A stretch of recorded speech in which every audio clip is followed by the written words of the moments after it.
Ukraine today lives in conditions of war. Much of the country remains under constant threat of missile and drone strikes, and front lines cut across its territory. Border regions face regular shelling, while cities far from the fighting live with air raid alerts and damage to civilian infrastructure. Against this sustained external pressure, the state has built a mobilization system that reaches deep into everyday life on the streets of Ukrainian towns and cities. On paper, Ukraine is still bound by its constitution and international human rights obligations.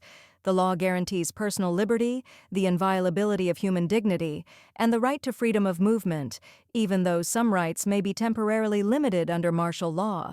Official documents state that any restriction must be lawful, necessary, and proportionate, and that citizens retain access to courts, prosecutors, and ombudsman institutions to challenge possible abuses. In practice, the picture recorded by eyewitness videos and documentary footage often looks different. Territorial recruitment centers, local conscription offices responsible for registering and mobilizing civilians into the armed forces, operate mobile teams that patrol public spaces. Together with police units, they enter shops and public transport, stop pedestrians and cars, check documents, and issue call-up notices to men of military age. For many residents, a routine walk to work or a short drive across town can turn into an encounter with a recruitment or police patrol. Human rights organizations and media outlets describe repeated complaints about how these checks are carried out.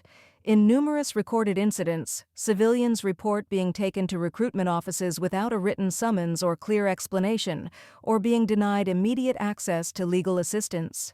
Videos circulating online show scenes where officers push or carry men into vehicles and where patrol cars stop abruptly in traffic, park across lanes, or ignore basic road rules while detaining a suspected draft evader. Officials respond that such methods are a consequence of manpower shortages at the front and of widespread attempts to avoid registration.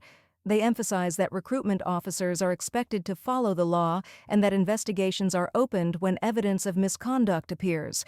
At the same time, they warn that some footage may be edited, staged, or amplified as part of information campaigns designed to undermine trust in state institutions and the armed forces. For ordinary citizens, this creates a visible tension between constitutional guarantees and everyday reality. Men of conscription age know that their freedom of movement is restricted by mobilization rules and that they may be stopped almost anywhere inside the country. Families plan their days around both air raid alerts and the possibility of document checks in public places. Street encounters that begin as standard identity verification can escalate into physical confrontations, later presented online as proof of illegal detention, disproportionate use of force, road safety violations, and broader challenges to basic civil rights during wartime in Ukraine.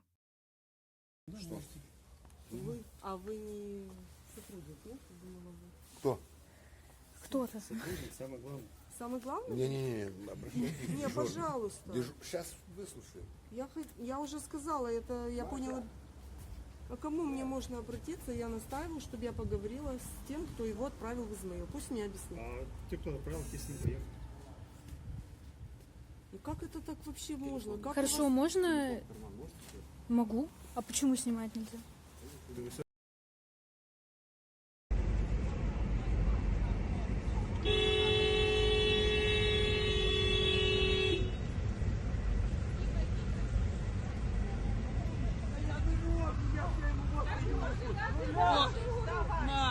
Назад!